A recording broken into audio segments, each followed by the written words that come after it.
Hello, my name is Angela WIlliamson, and I'm the host of Extraordinary Women Behind New Media. This video series is to complement the Introduction to Social Media course.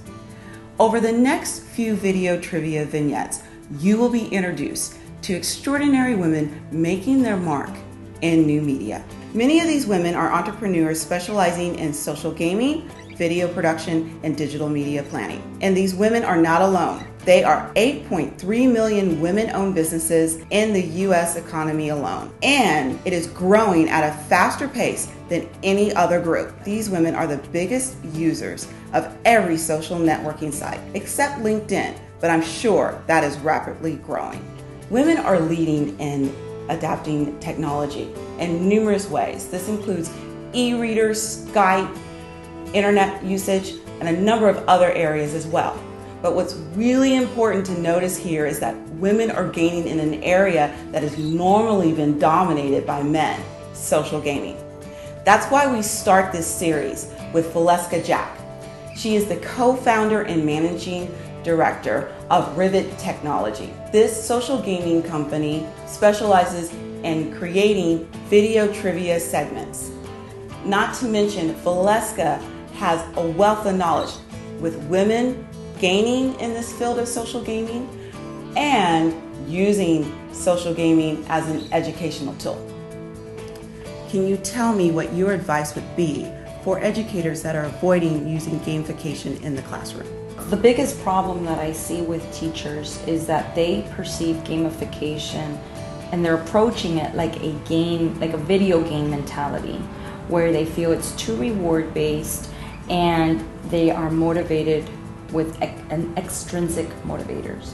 The games that received higher level of engagement were players pulling in within a community. And then within the community, because they knew each other, they were able to see how their friends were ranking. It came to a point where being grouped within people you knew, you were more motivated to outdo your competition. And by being part of that community, they're gaining that recognition. And by showing that they understand the knowledge, they gain that level of respect. And then with respect comes engagement and wanting to come back and keep playing. And all of that has nothing to do with receiving, like in kindergarten, you're getting a candy from your teacher versus as you're older, getting badges or stickers or whatever rewards.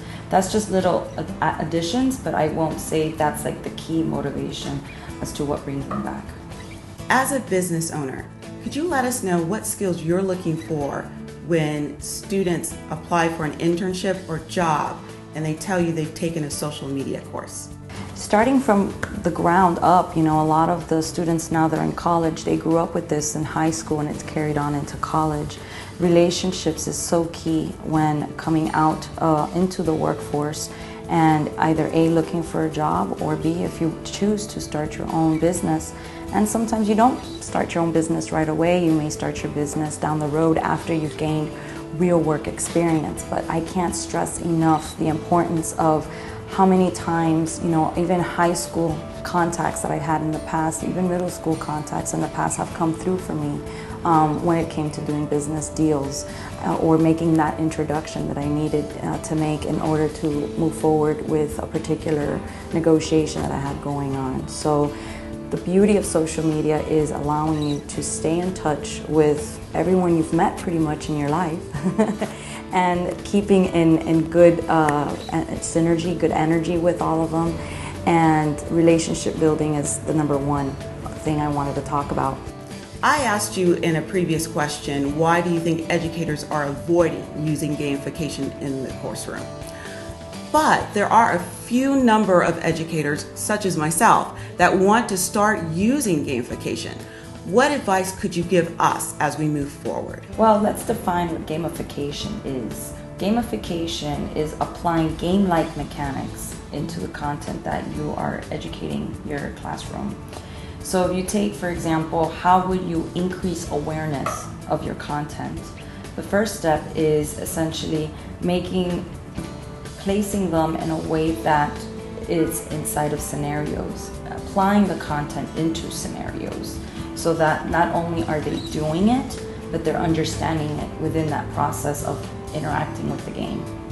The second is increasing interactivity, is applying the content in such a way that now they're actually doing something with that content.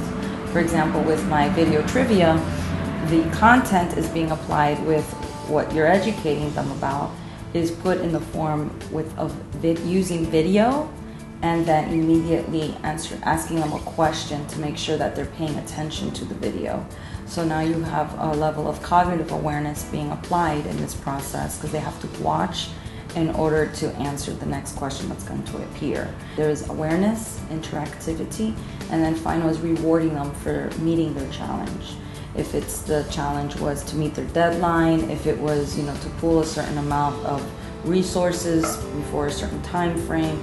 Again, the way that you're setting up your metrics according to what you're trying to get across as far as from the education is how you want to plug in. It's the same way when you're building a reward-based system with your employees in a business standpoint. So it's making sure that it's all in alignment with what the expectations are and then what the takeaway is. Thank you, Valeska. Can you stay with me for one more segment? Sure, no problem. That would be great. I can't wait to talk to you more about Rivet.